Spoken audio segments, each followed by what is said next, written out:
What's up, everybody, and welcome to Three Wide in the Middle, your home for all things racing. And we've got a heck of a show today. I say we, but it's just me today, flying solo once again. As you guys know, these last few weeks has been just crazy with the schedule for me and Keith. And uh, once again, not on the same time frame, unfortunately, but we do have a lot to dive into as we've got big news with the high limit all-star acquisition. What does this mean for the World of Outlaws? Does it mean anything? I've heard a lot of stuff being said out there about it. People literally saying that this is the next cart IRL split. So I'm going to cover that and why I think that is just an absolutely absurd notion. We got NASCAR news is the last race of the round of 8 kicks off literally tomorrow. We got qualifying today as it's Saturday, the time of recording this. Drivers on the bubble, Ryan Blaney, 10 points above the cut line with both Denny Hamlin and Martin Truex Jr., two of the favorites going into the playoffs this year, sitting 17 points behind. So we're going to cover that and really dive into kind of the future of sprint car racing as this news about high limit and all stars kind of led me down a path diving into money and purses, schedules, talking to some buddies of mine who race sprint cars and are in the know with a lot of these people, and really interesting stuff. And I am going to be taking a completely different path on this high limit all-star merger, and what it could mean going forward, because I actually think this could be the potential downfall of non-wing sprint car racing, and I'll explain what I mean by that in today's show. So ton of stuff to cover on today's episode, so stick around.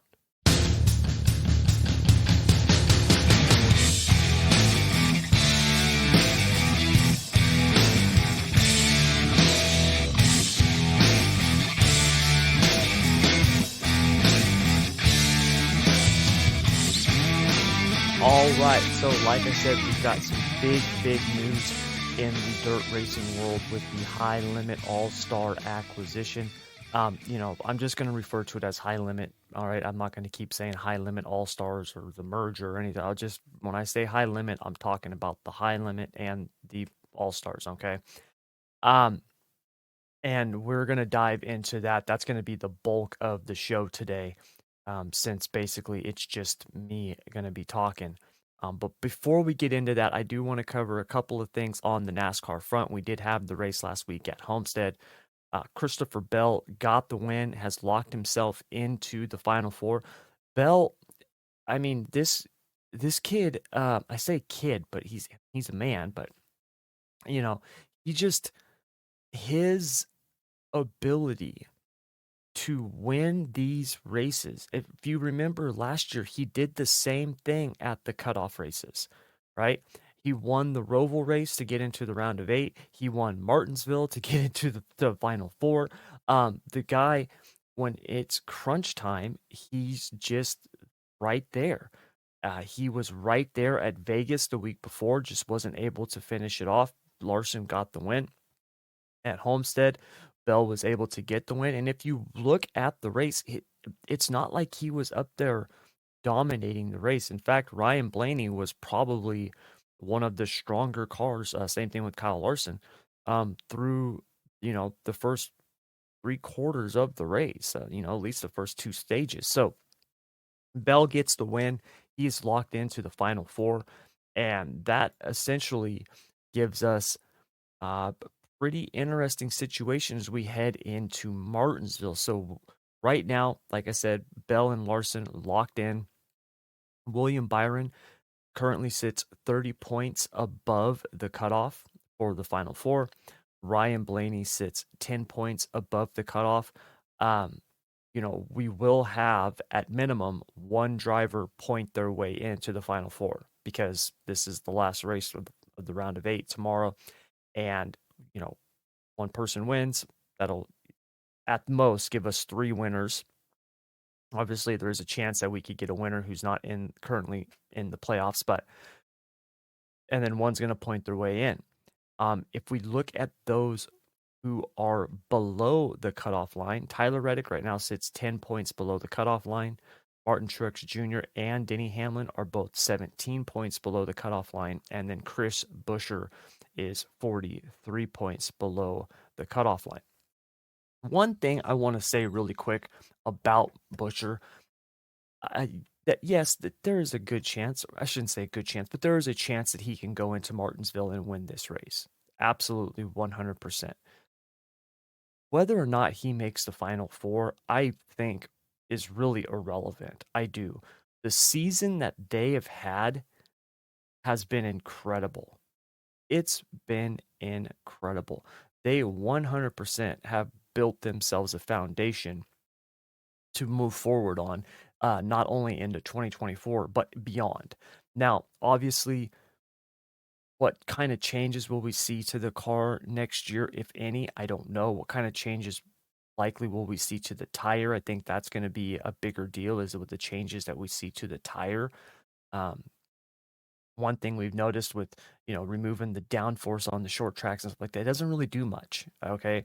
With this tire, these cars at these short tracks have so much mechanical grip, and the tires are so hard, there's no fall off, and you can pretty much just run the hell out of them for an entire run. And there's not really any fall off. So, you know, will we see changes to the tires? I imagine we will. I know a lot of people have been calling for that. I know Keith and I personally have been calling for that.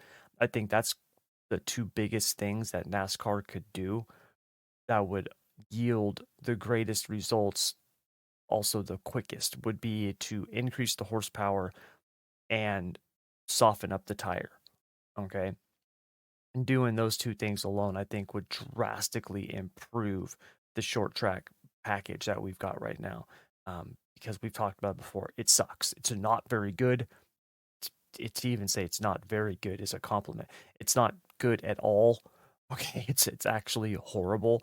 So, will there be changes next year that affect the, RFK? I don't know, but I can tell you right now, they've had a phenomenal season. Buescher should definitely be happy, and they've got something to really build off of moving forward. Truex and Hamlin, on the other hand, if they don't make the Final Four, this is going to be a disappointing year.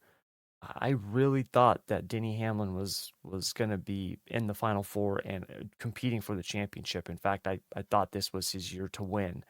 And if he doesn't have a phenomenal race in Martinsville, he's going to be on the outside looking in, which would be sad. It really would. I would love to see Hamlin get a championship and, you know, really cap off what has been an incredible career.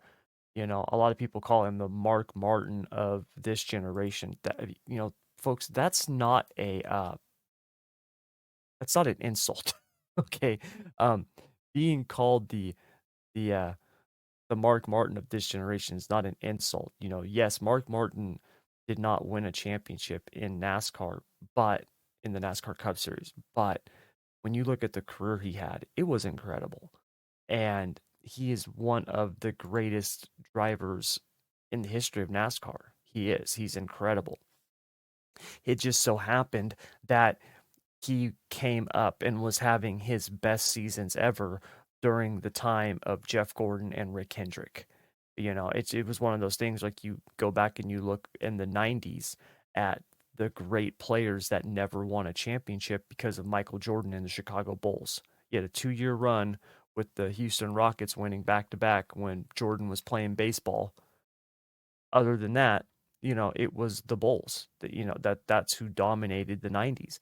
And you have people like, Charles Barkley, some great players that could not get a championship because of Jordan, right? Patrick Ewing, right? You look at those Knicks teams, you look at those Indiana Pacers teams. I mean, you're great basketball teams that if they were playing any other year, right? Any other decade, they would be winning championships. But because of Jordan and the Bulls, they didn't, right? Those Utah Jazz teams with Stockton and Malone did not get a championship because of Michael Jordan and the Bulls. And it was the same thing in the late 90s, early 2000s. Are you talking about that time with Hendrick and Gordon just dominating? And then obviously Jimmy Johnson, Chad Knaus come along. So, a lot of people would look at Denny Hamlin if he doesn't win a championship as a disappointing career. I don't think that's the case. I would like to see him get one because I believe it would cap off a great career. It's like Dale Earnhardt Jr. Junior should have won the championship in '04. That was his year to win it. He had that stupid penalty at Talladega for saying, shit in his interview, which was dumb. I mean, and it just got wrecked, and there goes the championship, right? They won that race at Phoenix. They basically they had the championship locked up. They were going to win it, and they didn't. And that was his best shot at doing it. It would have been the best championship for him to get, being that, a couple years after Dale Sr. dies, DEI had kind of been propelled, those first few years after Sr. was gone before things really started falling apart. And they had 6 wins that year. I mean, they were hands down, that was their best year. And, Junior never got that championship. Got to Hendricks, started off good, had a couple of really good seasons, made the chase, the playoffs, that type of deal. And then unfortunately had issues with concussions. It's just one of those things that happens. But another driver who never got a championship and is looked at differently because of it. I was hoping this year Hamlin was going to get a championship because I don't want him to be looked at that way, because he has had such a great career. And make no mistake about it, it is a great career.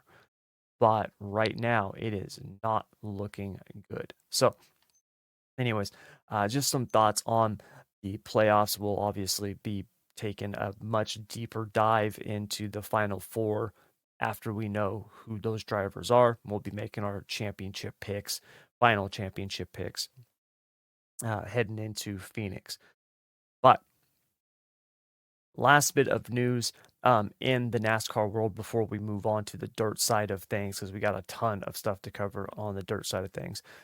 NASCAR announced that they will not be reclaiming Rick Ware's 51 charter, even if they finish in the bottom 3 of charter teams. Now, if you guys remember NASCAR with this charter rule, they essentially came out and did this bottom 3 years in a row situation where if you were a charter team and you finished in the bottom 3 of points of charter teams 3 years in a row, they could reclaim your charter and then sell it themselves. NASCAR is not going to be doing that to Rick Ware Racing. Now, the biggest reasons for that is Rick Ware's alliance with RFK. They're using Roush 8 engines and then signing Justin Haley. They're showing that they're committed to performance. They are committed to improving and racing up front. This rule was put in place to prevent teams from doing, the old start and park, where, hey, we're guaranteed X amount of money now with this charter. Let's start the race and then we'll just park it, collect the paycheck, and then go to the next spot on the schedule. That's why this was put in place. That, Rick Rose Racing is not doing that. And they're showing that they're not doing that. You don't make the commitments that they've made to start and park your car. That's not what they're doing. So they have announced that NASCAR's announced they will not be exercising that, which is good. I don't think they should. The last thing you want to do is punish a team who is making the investment to improve. You don't want to be like, hey, well, I'm glad to see you're got this new alliance with RFK and that you just signed Justin Haley. But these last 3 years, sorry, man, we're taking that charter from you and you're going to be out $30-40 million because you could have just sold it yourself. Like that's not cool. So glad to see NASCAR's not doing that, and hopefully Rick Ware Racing will see that turnaround that everyone's been waiting for. Building on these recent investments. So that's going to do it all for the NASCAR side of things. But when we get back from the break, we got a ton to get into, including the Dirt Track World Championship at Eldora. What a crazy weekend that was. And then all kinds of news on the sprint car front, plus a big dive into the cost, money. And I'm going to shed some light on why we are seeing the top non-wing drivers going wing racing and why this high limit all-star tour could cause even more of that. So stick around. All right, everybody. So we had last weekend the Dirt Track World Championship at Eldora.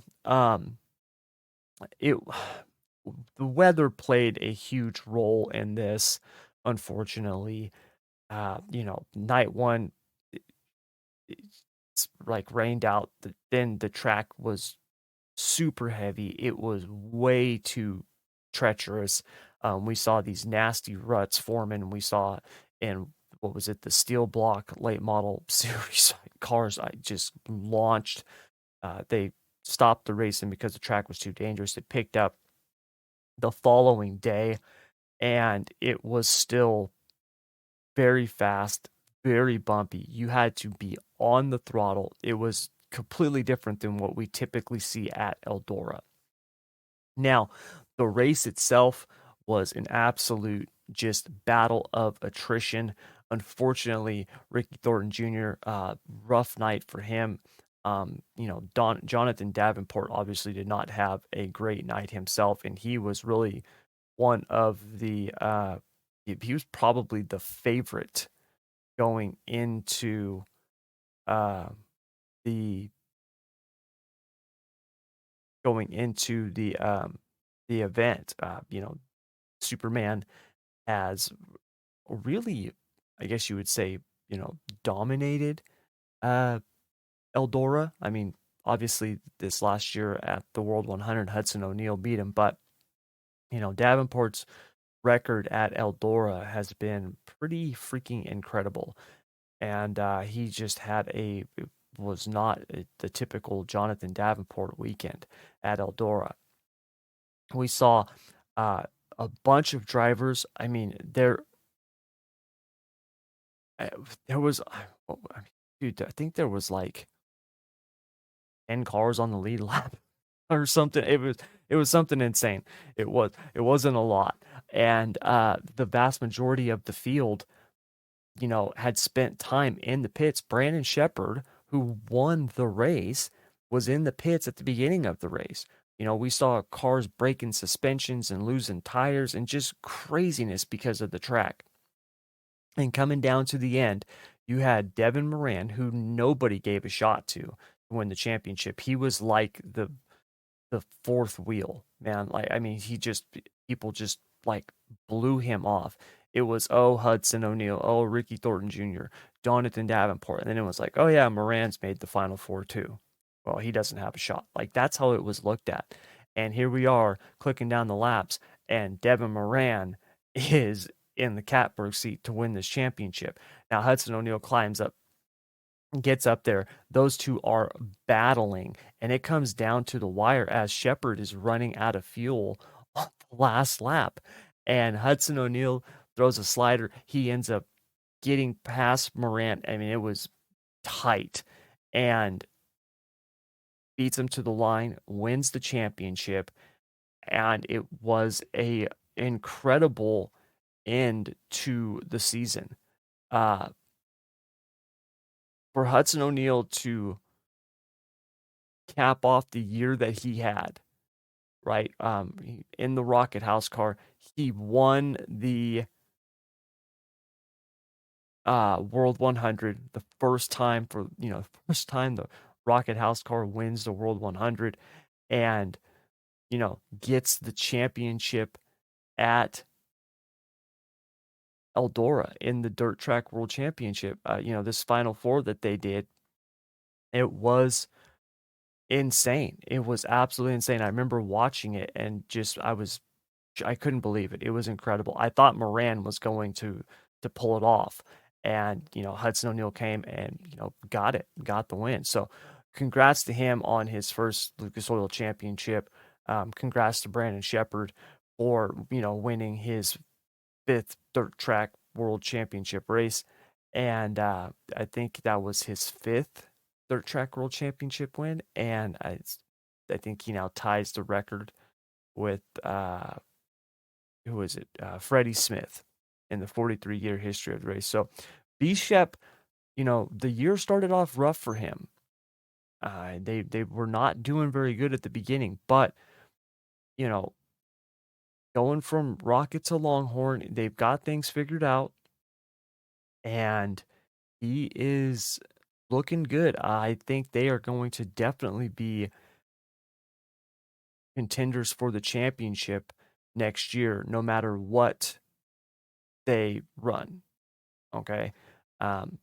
Whether it's, outlaw to outlaw schedule, Lucas Oil, I don't know what it is that they're going to run, but whatever it is, they're going to be contending for a championship because they've really turned things on the second half of this year. And I would look for them to continue that heading into the World Finals next weekend at Charlotte. So, congrats to those guys on the late model side. Lucas Oil season's now done. We do, like I said, we got to wrap up the World of Outlaws series in the late models at the World Finals. Pretty much Bobby Pierce has got that championship locked up. He's dominated that series this year. And he's going to be scoring his first Outlaw championship at the World Finals. And then, then we got the offseason. So, anyways, moving on. We got, obviously, the big news is High Limit's acquisition of the All-Star Circuit of Championships. If we look at the press release that was put out, and I'll just kind of read this, you can see this on High Limit's website. It says that the High Limit Sprint Car Series has finalized the acquisition of the All-Star Circuit of Champions. NASCAR Cup Series champion Kyle Larson and four-time World of Outlaws Sprint Car Series champion Brad Sweet will take ownership of the regional series owned by three-time NASCAR Cup Series champion and Eldora Speedway owner Tony Stewart.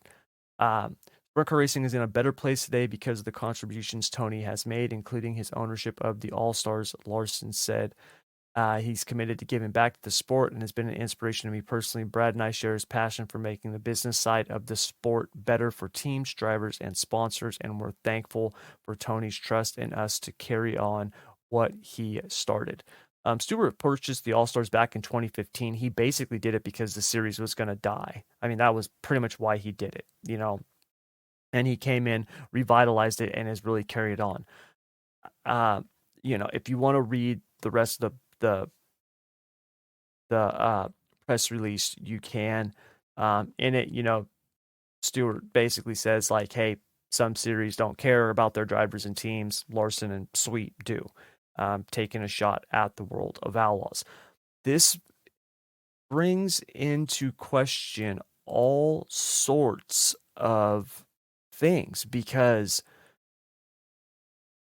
the biggest is what's going to happen. Now, if you guys remember a couple weeks ago, I talked about what I thought, or basically what it was going to take if High Limit purchased the All-Stars and if the All-Stars were going to become a national tour, what that was going to take, right? And I went over that. I said, look, you're going to need 60 to 70 races. You're going to need tow money. You're going to need a big purse. You're going to need all these different things. And oh, by the way, we already have that. It's the World of Outlaws. And when you look at what High Limit did this year with the midweek racing, right? The Tuesday night races, which I think is genius. I really do. And I'm hoping they're not going to get rid of that. I'm hoping they're going to keep that. And now them owning the All-Stars, it's really interesting because they could take this in a bunch of different ways. Okay. And first and foremost, which is what people are worried about, they could try to compete head to head with the World of Outlaws. Now, I have heard people talking about how this could potentially destroy sprint car racing as we know it. This is literally the next coming of kart and IRL, which is one of the most misplaced and misguided comments I've ever heard. Those they're not even on the same plane. Okay. The kart and IRL split, if you go back and you actually look at what caused that, you had a sport, okay, in kart where you had the haves and the have nots. Essentially, at that time, if you remember, and this was going on for years, but you had teams that were spending millions of dollars. There was only a couple of competitive teams at the top. They had the money to go out and win races, right? You had the Penske's, the Ray Halls, those, right, the Andretti's, like that, the top teams. You had teams who literally, it was like, okay, well, we need a Ford Cosworth engine to win. Otherwise, if we don't have one of those engines, we can't win. Well, we build those engines and we've only got so many of them, so it looks like you're screwed, right? It's essentially the haves and the have-nots. You had Tony George, that time the head of the Indianapolis Motor Speedway. The entire series evolved around Indy. Make no mistake about it, IRL still revolves around Indy. And they wanted a bigger say in it, right? You had the foundations laid for this split back in the late 70s. I think it was 79 or 80. When USAC split with CART, right? All of this stuff had been happening, and there had been this butting of the heads for a very long time. You had this Democratic association with CART that was started that was going to change things. And like any type of democratic situation or board, right, governing body, what you end up with is you end up with a couple of very powerful members who essentially call the shots and everybody else kind of just falling in line.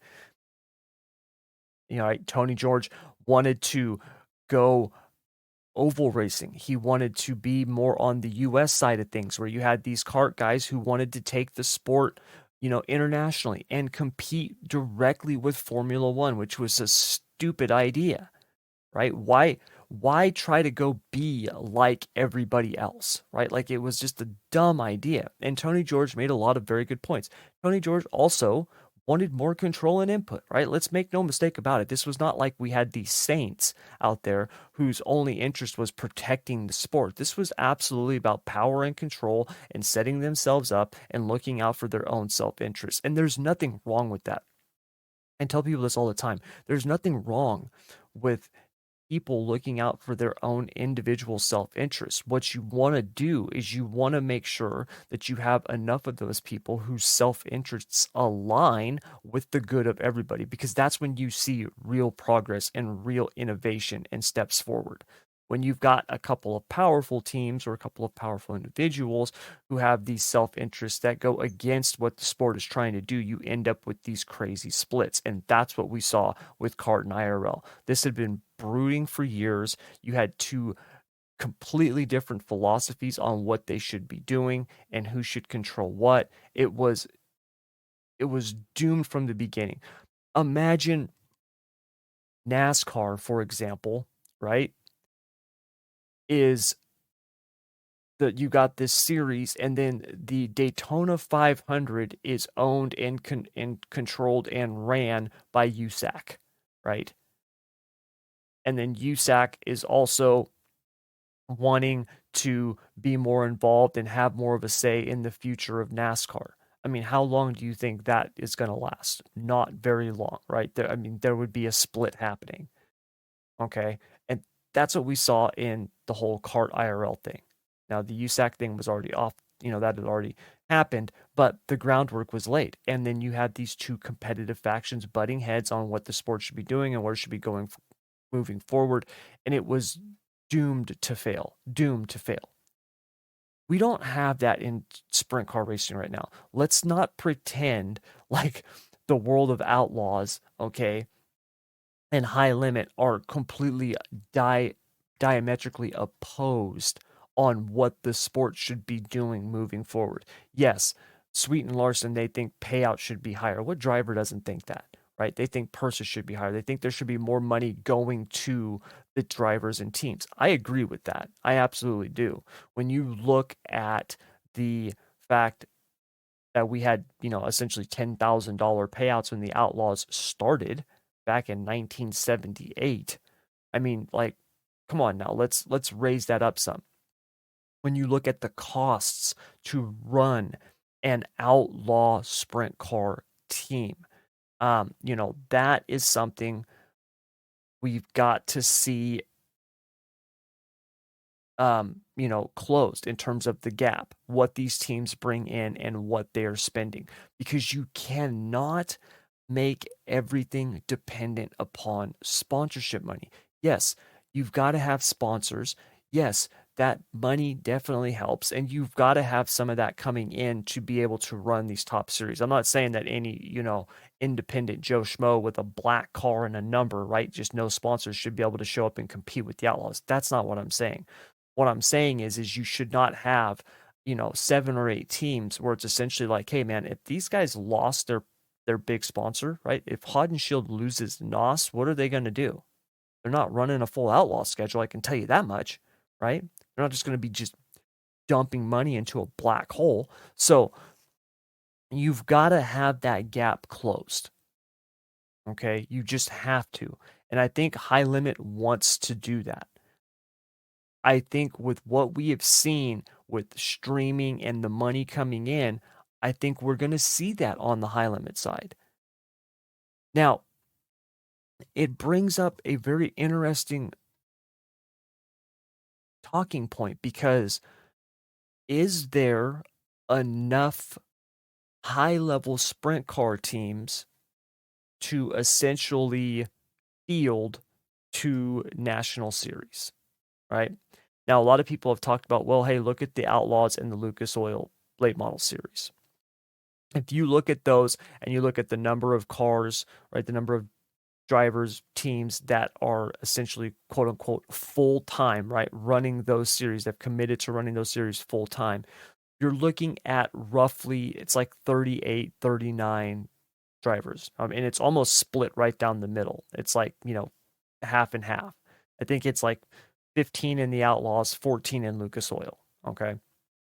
Now, the Lucas Oil series, side note, Lucas Oil, they do put up and subsidize a lot of the costs in that series. I don't know what their books look like. I have no idea if it costs them money, or obviously, being a company like that, a lot of that stuff you can write off as marketing expenses, and it's tax write-offs and stuff like that. When you make the kind of money that a company like that makes, it's probably still extremely profitable for them, would be my guess, right? They might not be making money on the series, but as a whole, it helps them increase their bottom line. That would be my guess, okay? I could be wrong on that, but that would be my guess. Just knowing what I know about running a business and being able to expense, you know, um, whether it's stuff for a series or a car or a team or whatever, right? It's all marketing expenses and things like that that you can write off. So I do think that they are increasing their bottom line because of it. But like I said, I don't know for sure, and I don't know how.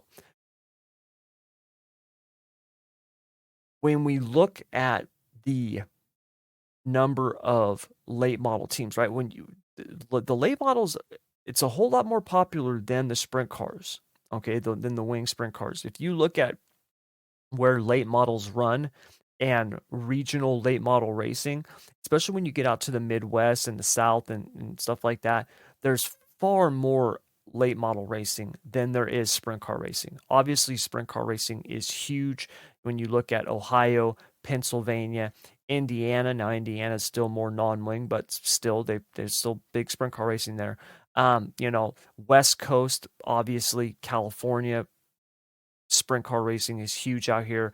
We don't really do late model racing out here.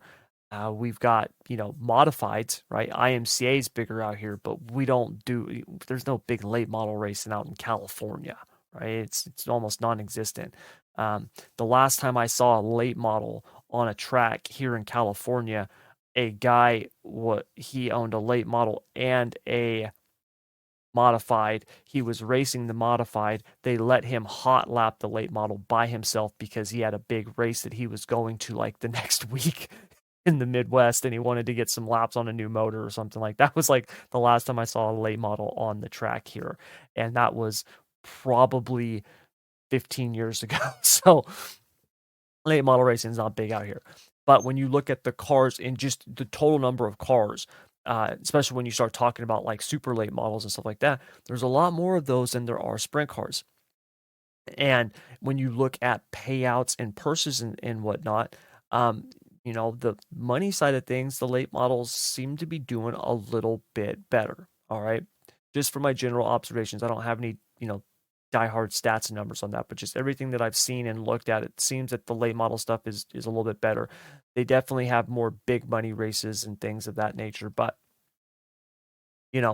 being able to support 2 series, they're able to do that. On the sprint car side of things, it's a little bit different. If you look at the number of drivers who are quote unquote full-time with the Outlaws, and let's take old Bill Rose out of the equation because when was the last time that guy was like running the entire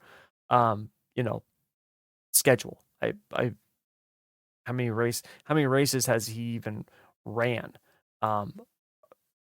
Is it half? I mean, like it's not a lot. I mean, I think he's got like less than 20 starts on the year. So take him out of the equation. If you look at the quote unquote full-time drivers, you've got 14? Now obviously you do have some drivers that have made a lot of starts, but are not quote unquote full-time Outlaws, especially if you look at someone like Buddy Kofoid in the 83 junior car, or even Rico Abreu. Okay. That's another driver who has the ability to run a full-time national tour, although I don't think he will. Eliason is another one, the 11 team. They're somebody who could also run full time. Obviously, you do have a lot more the Pennsylvania guys, right? You could start looking at the drivers like Brent Marks or even Macri, DeWeese, right? The Kreitz car, Brian Brown. Parker Price Miller, Tyler Courtney, right, in the 7BC, right? Like, so there's the, Zeb Wise, right? That team. There are definitely teams out there who could step up and run a national tour, but will they? That's the question. Will they? And if you look at High Limit becoming a national tour that's going to compete with the Outlaws, we could see a split with the drivers. Now, here's the thing though, okay? If you look at the late model side of things, all right,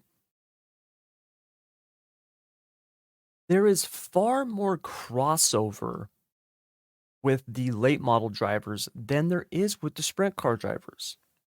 And we don't see the drivers punished for this. This is something that I think a lot of people are missing. This is not a talking point that I hear made very often. Remember, the sprint car side of things with the Outlaws, they had their, little benefits package, right? Where it's essentially, hey, look, you've got 4 races that you can run that are non-outlaw shows. Once you run that 5th, your benefits, right, in terms of the points fund and whatnot, is cut.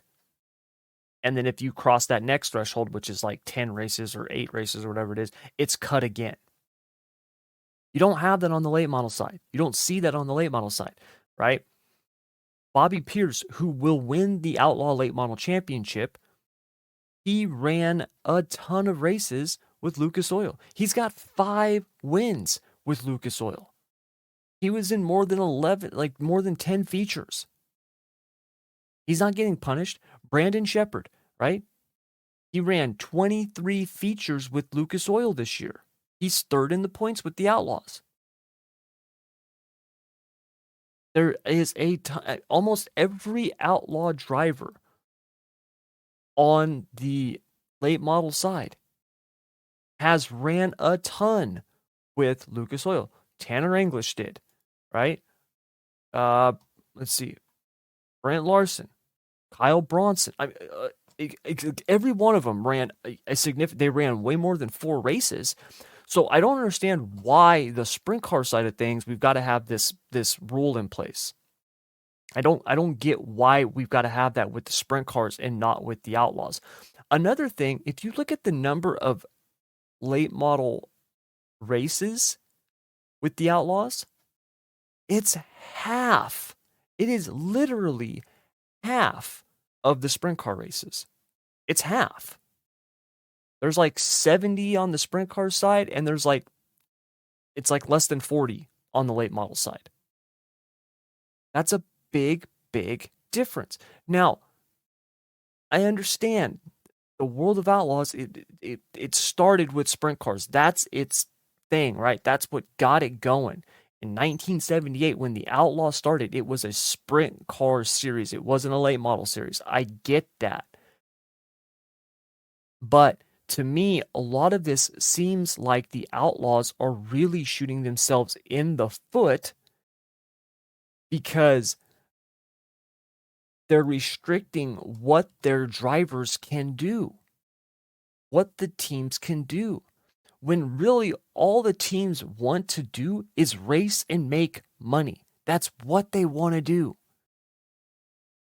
And yes, I get it, World of Outlaws.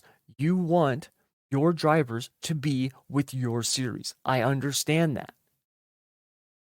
The last thing you want going into, like Devil's Bowl, for example, right? Last week at Devil's Bowl, the last thing you want is the drivers who have no shot at winning the championship to be like, screw it, man, we can't win this championship. Let's just go run this local show over here and bank 15K. I get it. You don't want that. But you know how you could avoid that? You could provide more money to your drivers. That's all you got to do. At the end of the day, folks, this boils down to money. It's really simple. It's dollars and cents. That's what it is. We have seen the Outlaws challenged by other series before, and the Outlaws won them all on the sprint car side of things. They won them all. They were always the last man standing. And I've heard people say, look, there's no defined ladder system in sprint car racing. And you're right, there's not. There's also, not a real defined ladder system in late model racing or modified racing, right? There's just not one defined in dirt racing in general. People get mad that, Knoxville Nationals, look at this clown in hot laps. He's out there as a rookie wrecking. Well, you got to start somewhere.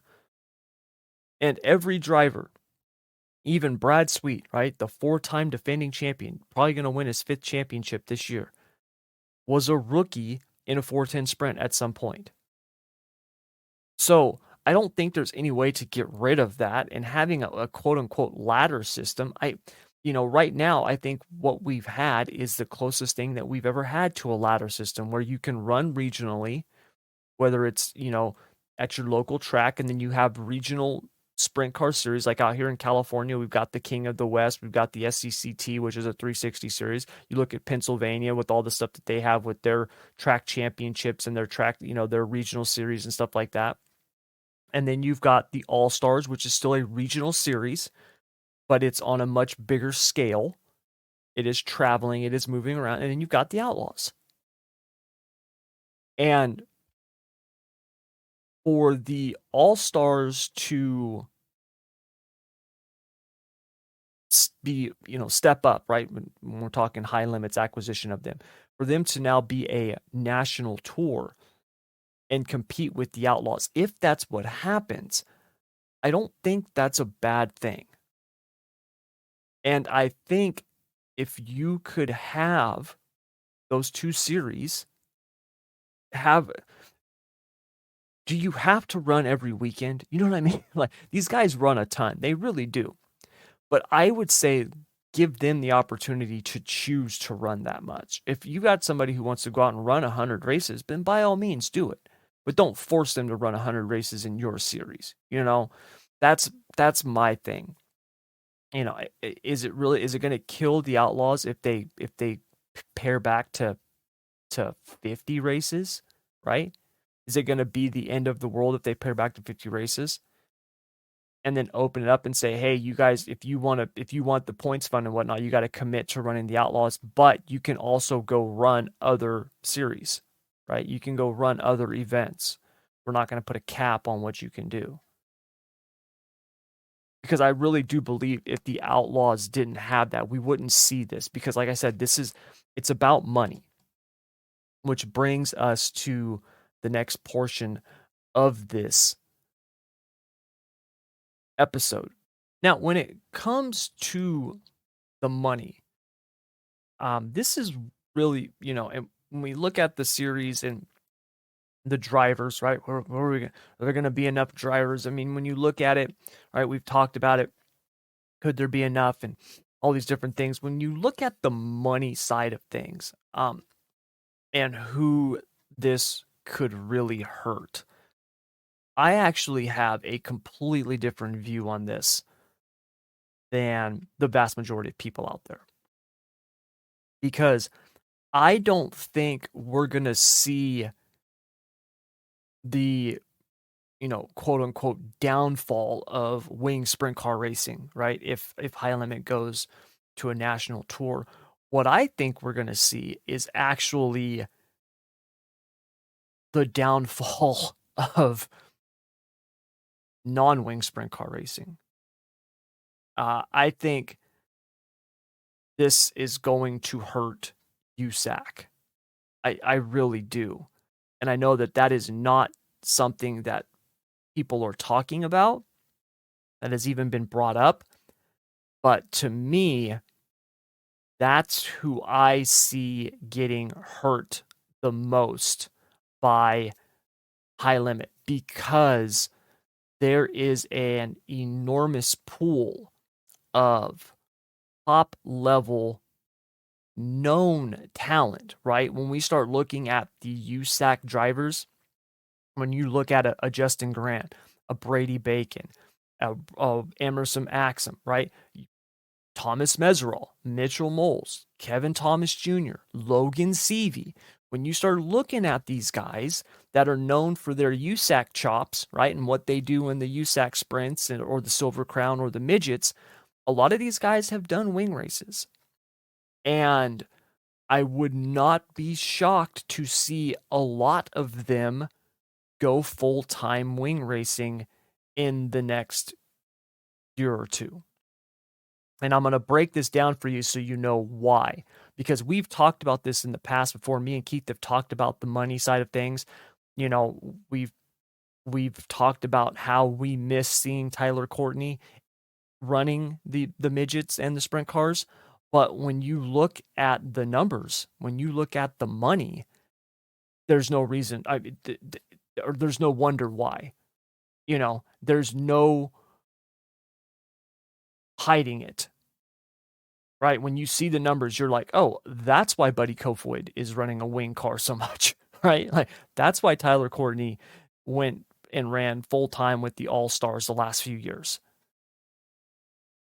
And I think we're going to see a lot more of it here in the very near future because of the fact that these drivers need to make a living. And USAC is not stepping up the purses and the prize money and stuff like that. So just to give you an example of this, okay, what I did was I went to sprintcarratings.com, okay, and sprintcarratings.com is done by Bill Vanslow. He's the one who compiles all the data. And he has a rating system where he rates the drivers. And essentially, a perfect rating would be a 1.0. All right. If you look at the top rated drivers right now, and ratings are based off of the races they win, their wins, their average finish, the level of competition, right? The money they've earned, all of that is taken into account. So, for example, right now, the number one rated driver as of October 23rd, 2023 is Brent Marks. He has a rating of 0.7, call it 0.76. He's the number one rated driver. If you look at the number two rated driver, it's Kyle Larson. Okay. Now, even though Kyle Larson has ran a fraction of the races as Brent Marks, he's at a 0.7429. He's right behind Brent Marks. But when you compare the fact that, hey, he's had 17 wins in 56 races, where Marks has had 33 wins in 158 races, you can see why that gap's been closed. But anyways, I say that because he tracks the money. And so if we look at the money from 2022 and 2023 for both winged 410 sprint cars and non-winged 410 sprint cars, because he tracks both of them. All right. This is where it gets really interesting. Now, quick note, I did remove the $1 million for Logan Schuchart, because that really skews the numbers, right? And that's really a one-time thing. Okay. We don't know who's going to be, is that going to be happening again? I mean, Carson Macedo, right? He finished second or third, and that was his biggest payout too. So the Eldora million has been removed from these numbers because of the fact that we don't know if that's going to be happening again, and if so, will it be for the midgets, or this is it going to be for the sprint cars or the late models, or maybe we don't know, right? So that's why those numbers are removed. I got to tell you though, it doesn't matter. I could have taken those numbers out and just gifted them to the non-wing side of things, and it would not have made a difference, because it's alarming, the difference that we see. And it is absolutely no wonder why we have seen so many of these USAC guys go wing racing, and why that is a trend that is only going to increase much, much more. So let's take a look at these numbers. We got the top 30 from each. Okay, I've got the top 30 in winged earners over the last 2 years. This is 2022 and 2023. I've got the top 30 in non-wing earners over 2022 and 2023. First thing that you have to look at here is, if we take the top earners, right? Let's just look at the top end here real quick. On the winged side, we've got David Gravel, Brent Marks, Donnie Schatz, Carson Macedo, and Brad Sweet. Those are your top 5 in earned money over the last 2 years. Gravel and Marks have both done over $1 million. Schatz has done $871,000. Macedo has done $827,000. Sweet has done $744,000. All right. If we look at the top 5 in non-wing, you've got Justin Grant, Brady Bacon, Kyle Cummins, Jake Swanson, and CJ Leary. Those are your top 5 earners over the last 2 years. Okay.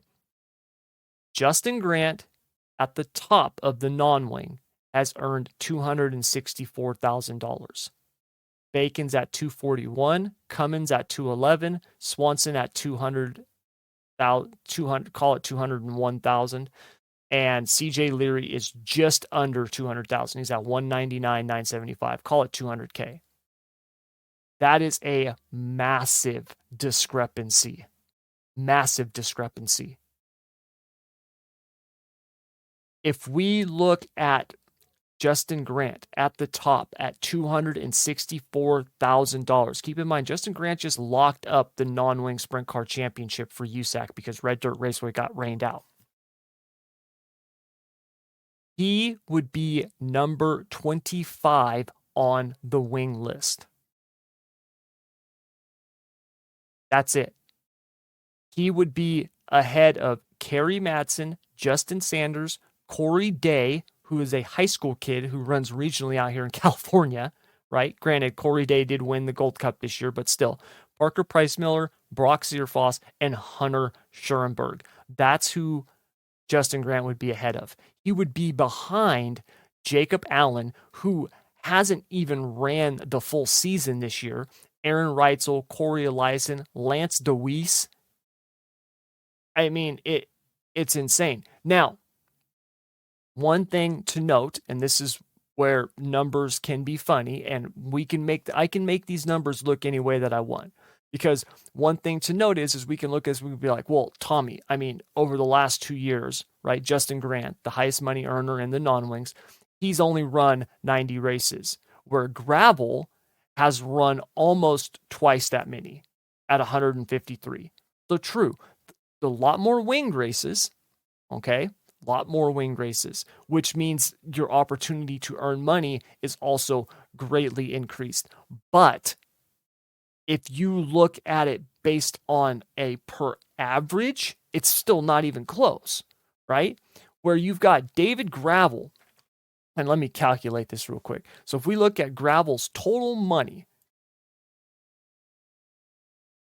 by his total, David Gravel is averaging almost $7,500 a race. Okay, where Justin Grant, and let me do this right here because I can do this really quick. That divided by that. Justin Grant is averaging just under $3,000 a race. Okay, so 7,500 versus $3,000. All right. Now,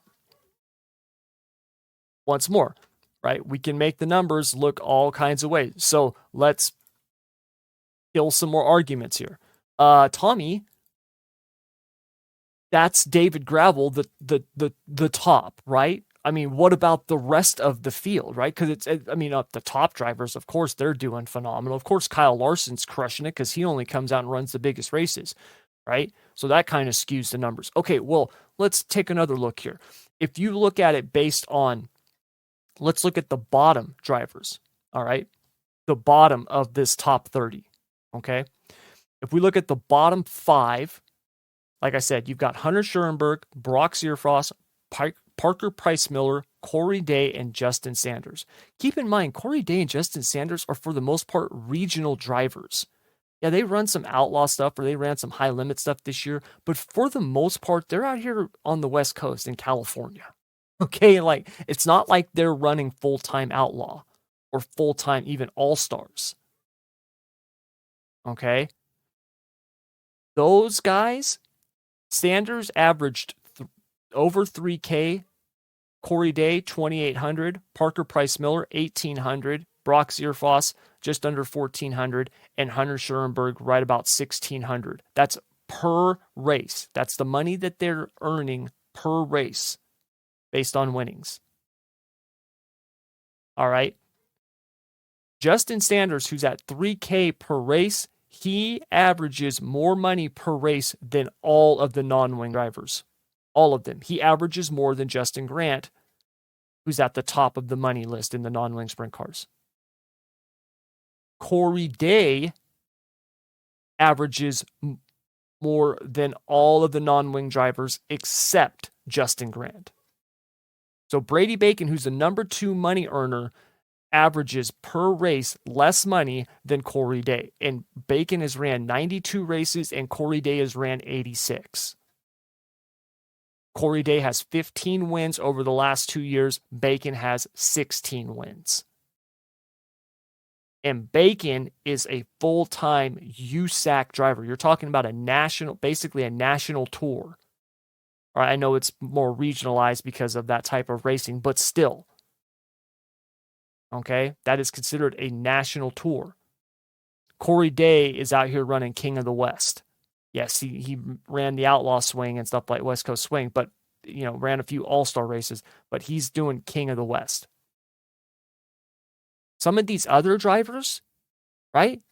who are, keep in mind, you guys, they're the top of the food chain when you look at them in terms of USAC sprint car drivers, right? Like if you were going to start a USAC sprint car team, these guys would be on your short list of drivers that you would want to hire. Kyle Cummins, $2,800 a race. Jake Swanson, $1,600. Leary, $2,000. Robert Ballou, $1,700. Logan Seavey, under $1,300 a race. Matt Westfall, $1,000. Kevin Thomas Jr., $1,300. Mitchell Moles, $1,236. T-Mez, just over $1,000 is what T-Mez averages per race. The number of drivers on the total money, okay, over the last 2 years, the top 12 for the non-wing sprint cars did 6 figures, made over $100,000.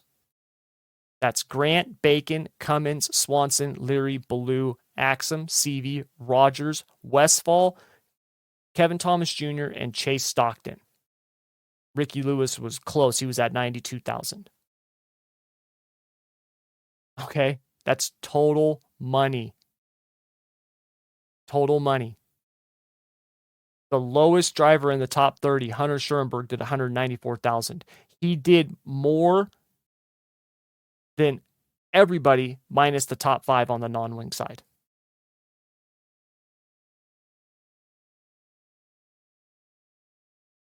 This is the problem. It's this.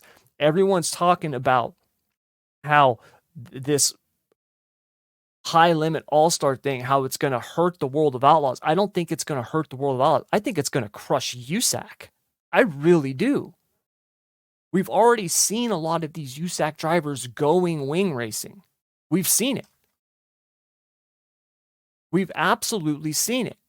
And I think it's only going to increase, right? I mean, Brady Bacon this year ran, 30 wing races? You know, CJ Leary ran a dozen wing races, I think. Jake Swanson, I think he ran like 15 or 20 wing races. He ran 17 wing races. Robert Ballou, I think he's only ran like 1 or 2. But, Emerson Axum, he ran 7 or 8 wing races. T-Mez even ran a couple of wing races, right? CV ran a handful of wing races. And keep in mind, they're talking about 410 wing races. They're not counting, the 360 wing races that some of these guys did, right? A bunch of them were back here in California last weekend running Trophy Cup because it's a huge 360 sprint car event. So that's who I think is going to get hurt by this. It's not going to be the Outlaws. The Outlaws will survive. High limit all-stars, they'll survive. If anything, I think it's going to drastically help the sport. I was talking to my buddy Kyle, like I said earlier, who owns sprint car teams, when we were talking about it. And he's like, I think it's going to be awesome. He's like, I think it's only going to improve things for everybody. He said, yeah, they might have to kind of figure out their places, right? In terms of, competing with one another and stuff like that. He goes, but ultimately, I think it's going to help sprint car racing as a whole. And keep in mind, in California, sprint car racing has a wing on it. Unfortunately, I think it's going to hurt the non-wing stuff. I really do. When you start looking at the money available and the racing available,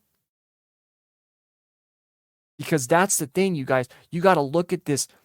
You got to think about this in terms of a paycheck. This is these guys' jobs, right? When you're looking at the top, especially when you get to the top 15, top 20, this is their job. It's no wonder why these USAC guys run sprint cars, midgets, and Silver Crown. They have to. If you want to make a living doing this, you have to. You've got to run all those. Or be completely dominant in one of them. And unfortunately, we've really seen the USAC side of things kind of tail off. It's not what it used to be. You know, USAC racing when I was a kid growing up was huge.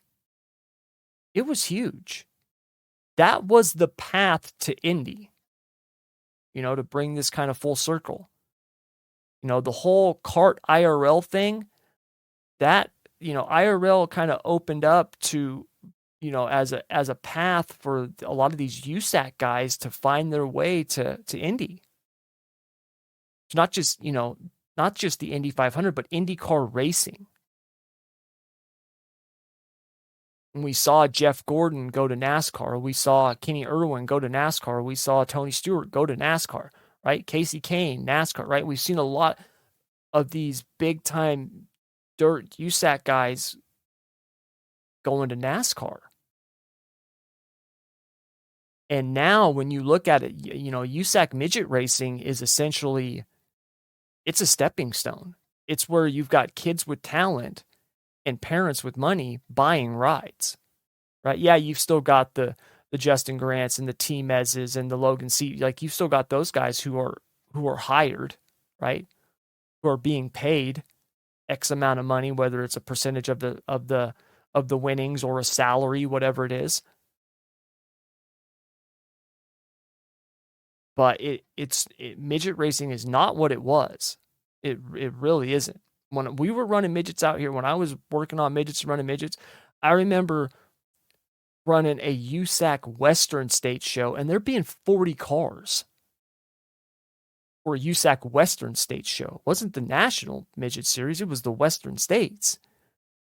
We'd show up to a national event, there'd be 60 midgets there.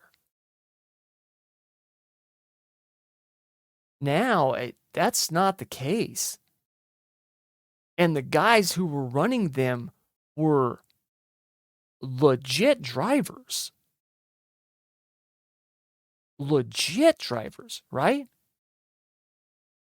Oh, you know, you had Jason Leffler and Ryan Newman and Tony Stewart and Damian Gardner and JJ Yaley, you know, Casey Kane, just top of the food chain midget drivers. I mean, legit. Corey Kruzman, Dave Darland, right? I mean, just all these guys, just legit midget drivers. That's not really the case anymore. You know, it's not. It's really fallen off. You've got a handful of those guys who are well-known veterans of the sport, and then you've got a lot of up-and-coming kids. And I'm not saying that it's a bad thing. You know, don't misconstrue what I'm saying as negative. What I'm telling you is that it's changed, and it seems that it's lost a lot of the shine that it used to have. Midget racing was seen in a far more brighter light than it is now. Same thing with the non-wing sprint cars. They were a much bigger deal than they are now, right? Like, that used to be a legitimate decision for drivers. You know, I remember guys coming up out here in California who had talent, and it was a legitimately difficult decision. You know, you'd have somebody who had some talent, and they'd be like, man, I got a ride offer, go back to Indiana, and I can run, you know, USAC sprints, or I got a midget ride. Or, you know, I've got this opportunity, so-and-so wants to run, you know, back then it was like the Golden State Challenge or something like that. It was a West Coast, you know, series, 410 series. Want to run that, and then we'll do the Outlaw Swing on the West Coast at the beginning of the year and at the end of the year. You know, they're like, and it depended on what they wanted to do. Like, if you wanted to go to NASCAR, you went USAC racing, or you wanted to go to Indy. If you wanted to go with the Outlaws, if you wanted to be, your goal was to be the next Steve Kinser, well, then you went sprint car racing. And now you've got guys who they want to be professional dirt racers, which is awesome. The fact that you can be a professional dirt racer is incredible. That you can make a living driving a dirt car is freaking amazing. And unfortunately, when it comes to the money, we're seeing more and more of these guys having to put the wing on the car because that's where the money is. That's where the money is. And I think if High Limit decides to go national, right? Even if they don't go national, but even if they do what the All-Stars were doing and they just up the purses, right? They increase the purses, they increase the points fund. I think you're going to see even more of these USAC guys wing racing. I think you're going to see a lot more of it. Because you've got to get drivers from somewhere. And if you're a team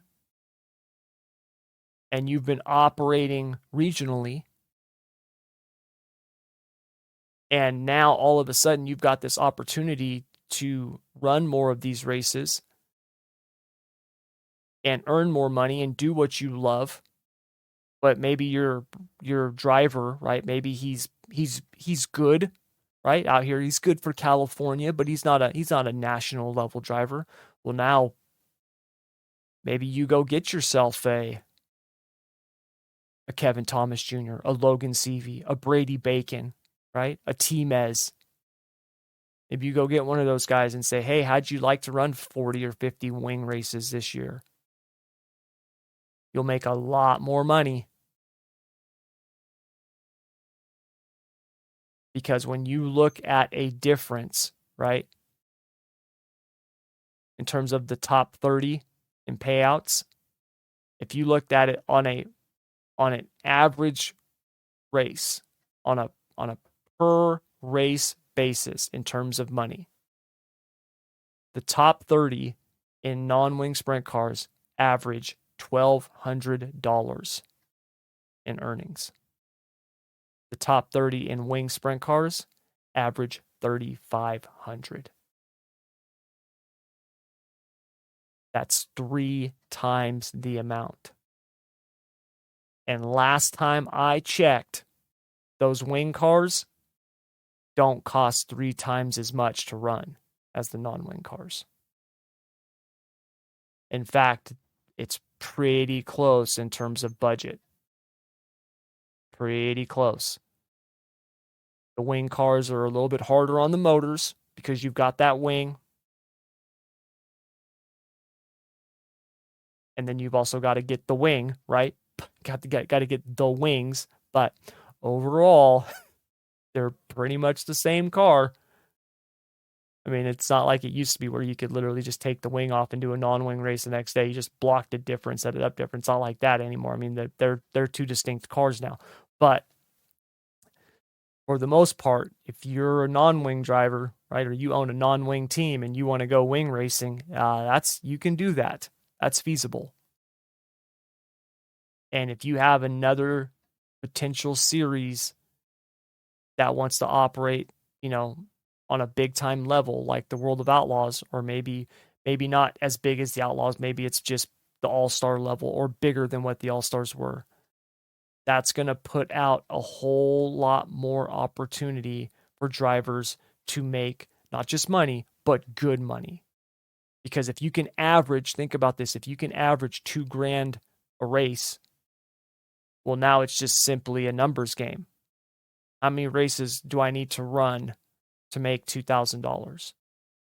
And even if you look at it based on a split, right? Because this is their total money earned. So let's just say that they're only getting half of the winnings, right? You cut that number in half. Well, now you're looking at $1,600 for a wing driver, and you're looking at $600 for a non-wing driver. So now it's just a matter of, all right, if I'm making $1,500 a race, how many races can I do this year? And it's not like these guys don't love racing. If I had the talent of one of these guys and you said to me, hey, Tommy, over the next 2 years, you're going to run 150 races, I would be thanking my lucky stars. I would be dancing. Okay. I would be celebrating in a way that I would not think possible. All right. I really would. You know, don't get me wrong. It's these guys' job. And when something that you love becomes your job, you have a different mindset about it, but they still love it. And I think this could be the biggest change that we see in dirt racing. I don't think it's going to be the downfall of the Outlaws or the downfall of High Limit or the All-Stars. I don't think we're going to see the dirt version of a kart IRL split. I don't think that's going to happen.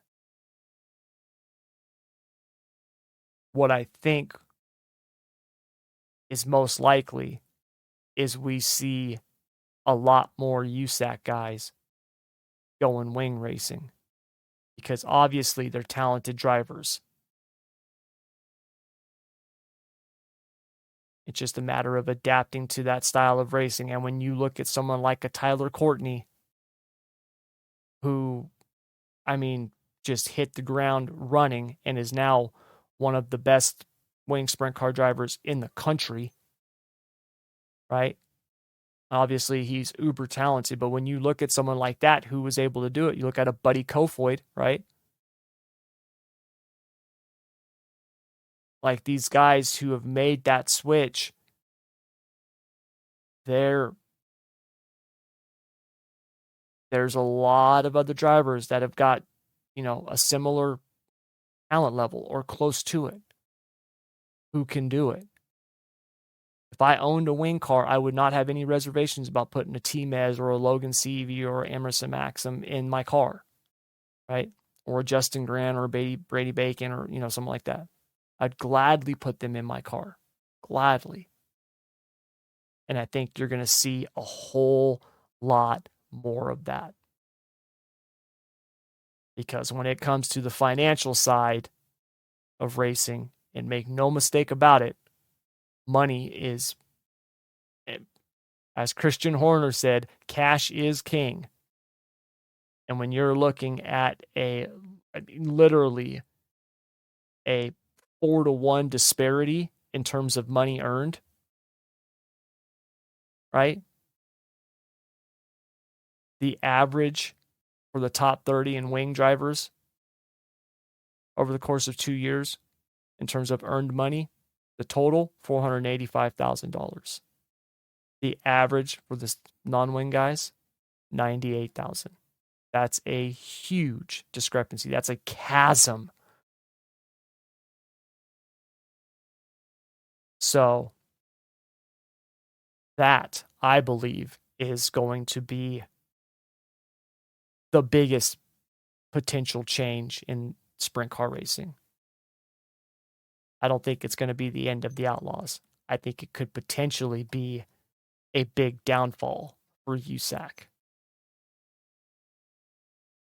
And for me personally, I think that would be sad to see.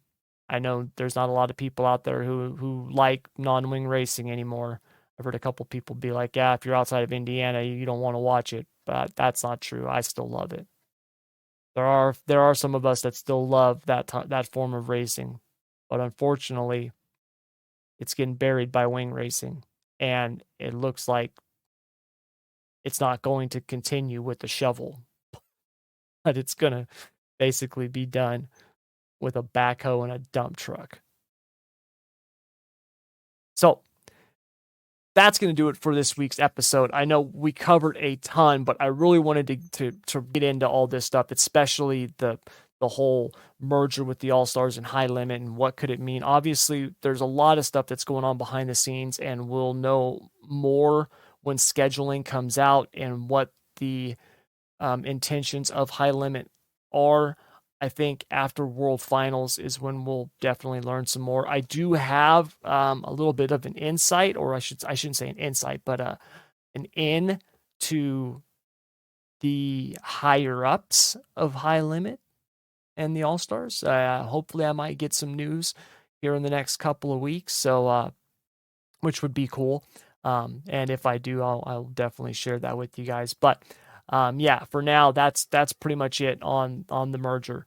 We are not going to know anymore until after World Finals, which will definitely be fun to keep an eye on to see if Brad Sweet gets his 5th straight championship.